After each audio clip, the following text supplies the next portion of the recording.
mucho el concepto de boceto, que en realidad es un concepto de escultura, no es un concepto de otra cosa. Boceto, el origen de la palabra boceto es bocheta, es la piedra a la que el escultor corta y le retira aquello que no sirve antes de empezar a tallarla. Entonces a mí me interesa siempre crear una bocheta, una especie de piedra cuadrada en la que ya sé lo que no. Digo, tiene como una especie de forma medio cuadrada, 5 líneas. Y luego comienzo el proceso más divertido, más entretenido, más apasionante y más omnipotente de la escritura, que es acopiar. Hacer acopio. Hacer acopio es agarrar un cuaderno y escribir en un orden absolutamente azaroso, en un orden absolutamente caprichoso, sin otra necesidad simplemente que la de registrar aquello que uno siente vivo, materiales. Nosotros decimos a veces en el oficio materiales aurados o auráticos, materiales que tienen aura, tienen una reverberancia, materiales que uno los ve y dice, esto dice algo. Son imágenes, no son otra cosa que eso. Imágenes no necesariamente visuales, son percepciones del imaginario. Y entonces escribo, suelto, y a veces lleno un cuaderno. Y yo digo, es una etapa preciosa porque uno siente que está escribiendo sin la fastidiosa necesidad de organizarse. Lo que nos caga la vida a los escritores es la organización. Por lo tanto, esta otra etapa en la que uno puede fluir de una manera acrítica. Aparecen cosas en la cabeza y uno dice, eso vale, eso tiene aura, eso está iluminado, eso puede que vaya a la obra. Entonces acopio. Cuando tengo ya un acopio que empieza a amenazar con desbordarse, que es una cosa que a mí a veces, que me ha pasado, ¿no? Ni más de una vez, que de pronto el cuaderno desborda y uno empieza a sentir, ya no sé dónde está la obra, porque anoté tantas cosas que se volvió un disparate. Antes que desborde, hay que tomárselo. Y ahí empieza un proceso de improvisación imaginaria, como se escribe siempre el teatro, es así como el actor improvisa sobre el escenario y crea realidades aparentemente imprevistas, ¿no? Las cosas van saliendo. Cuando escribimos teatro hacemos algo parecido y producimos una improvisación, empiezan a aparecer los diálogos y luego en mi caso lo que hay es una larga, a veces obsesiva e interminable etapa de corrección. Corrijo mucho, creo en que la corrección es el verdadero acto de la escritura.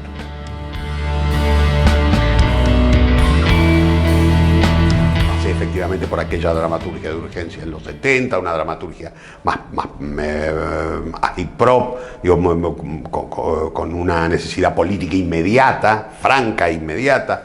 Luego vino la dictadura, desapareció aquella alternativa.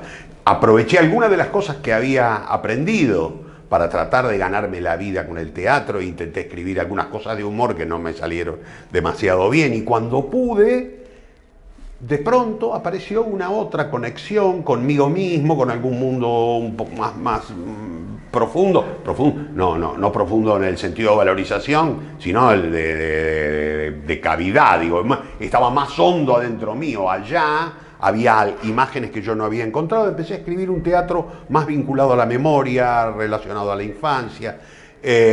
Luego volvió la democracia y cuando volvió la democracia apareció la posibilidad de juntar todo y aparecieron algunas obras que de alguna manera intentaban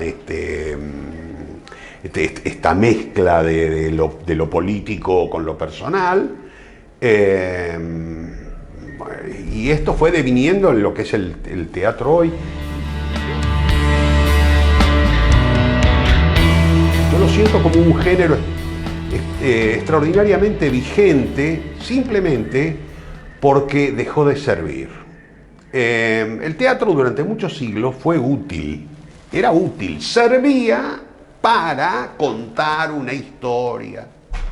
Pero con el paso del tiempo aparecieron formatos, en el último siglo sobre todo, en los últimos 100 años, aparecieron formatos que lo superan de una manera notable. Apareció el cine, el video. Yo estoy en mi casa, tengo 40 minutos libres y cliqueo en Netflix y me veo una serie de Black Mirror que me encanta, que disfruto como un loco, en la que siento que hay estética, dramaturgia, que hay unos actores extraordinarios que yo no podría ver de ninguna otra manera. Digo, al teatro en su capacidad de utilidad, otros formatos lo han superado. Y esto le dio eternidad. Porque como ya el teatro no tiene que ser útil, se dedica a hacer lo que fue en su gran origen, en su antiguo origen, un ritual. El teatro es un ritual, en mi caso siempre mediado por esta ironía, por esta distancia, por este humor, por la sensación de sabemos que esto es viejo, pero lo hacemos con gran alegría, porque sabemos que hay otros espectadores que saben distanciarlo igual que nosotros, que no esperan que los obliguemos a creerse eso como una forma. No, me creo mucho más a una serie de Netflix que al teatro. El teatro hace otra cosa, es una ceremonia, es un ritual.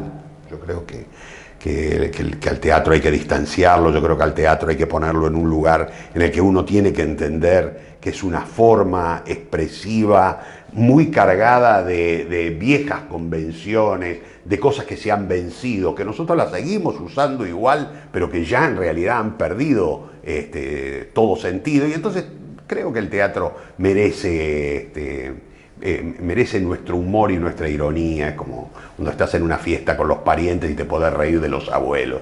Creo que al teatro hay que convivir con ellos, darles besos y regalarles, como a los abuelos, cosas que manifiesten el cariño, pero por el otro lado te tenés que cagar un poco de risa de que el abuelo no escucha, y con el teatro nos pasa eso, siempre le estamos viendo.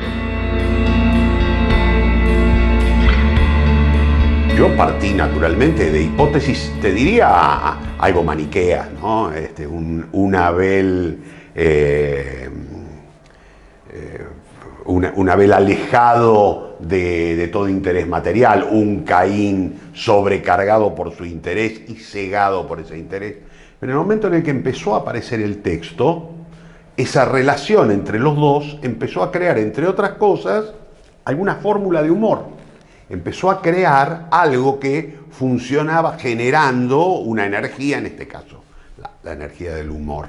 Y entonces lo que hice simplemente seguí por esa vía. Es como cuando vos hablás con alguien y sentís que lo estás haciendo divertir y la otra persona se ríe, uno trata de ir por el mismo camino, uno sigue por el mismo lugar, uno insiste por lo mismo porque siente, hay empatía, en esta manera nos estamos entendiendo. Cuando uno escribe pasa lo mismo. Uno empieza a escribir y de pronto siente, se ha creado un fenómeno empático. Bueno, pues vamos por ese camino, que esto es lo que está rindiendo.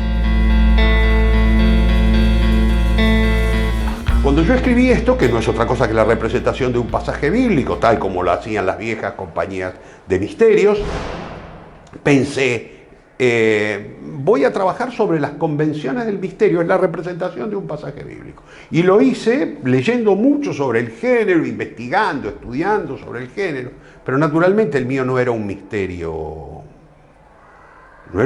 que perteneciese a ninguna de las religiones.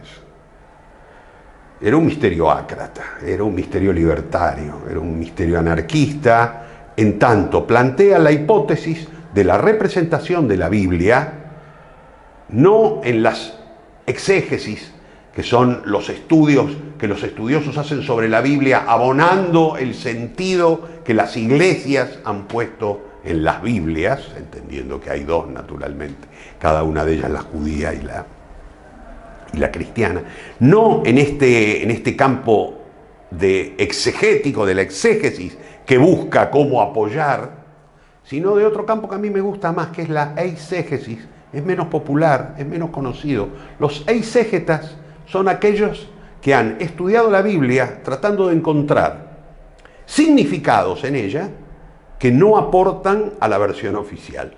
Son versionistas extraoficiales de los relatos de la Biblia. A mí me parecen los mejores, naturalmente. Ya, los que dijo la Iglesia de hace siglos, no tiene mucho sentido repetirlo, pero encontrarles nuevo sentido a mí me parece que es extraordinario. Y desde el punto de vista ácrata, anarquista, libertario, que es una zona sobre la que yo tengo una especial simpatía, me pareció que terminaba de redondear la idea.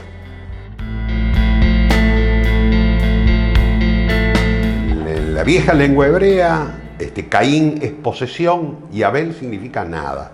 Es el enfrentamiento entre el propietario y el desposeído. El que posee y el desposeído. Es una dialéctica eterna, es una dialéctica que nosotros conocemos en cada momento de nuestra historia. ¿Cómo vincularla con la realidad hoy, con la realidad no solamente argentina, yo te diría con la realidad mundial? En este momento está apareciendo nuevamente, yo te diría, después de la crisis, la puesta en crisis en los 90, de ciertas zonas de valores marxistas, que de alguna manera se expresaban en algunos modelos que intentaban llevar adelante el modelo político-social del marxismo, llevarlos a la práctica, digo, la crisis de la Unión Soviética, etc. Luego de eso, a mí me parece que recién en este momento estalla en el mundo una verdadera energía antisistema. Está presente en todos lados. De ninguna manera soy tan optimista de pensar que es capaz de resolver los viejos problemas y enormes problemas del mundo, ni que muy rápidamente mostrará sus virtudes, pero me parece sí que efectivamente está mostrando su presencia. Por primera vez en muchos años está apareciendo a nivel mundial una opinión antisistema que de alguna manera enfrenta a lo viejo y lo que muestra es: no ha funcionado, y para que funcione otra cosa hay que romper y hay que partir de cero. Ese es el enfrentamiento entre Caín y Abel, o en todo caso, para decirlo en términos positivos y desde el punto de vista en el que yo lo miro, de Abel con Caín. No importa que en la obra Abel sea el que muere, quien vea la obra descubrirá que la obra tiene un truco dialéctico por el cual yo sigo pensando que es el poder de Abel el que va a cambiar el mundo.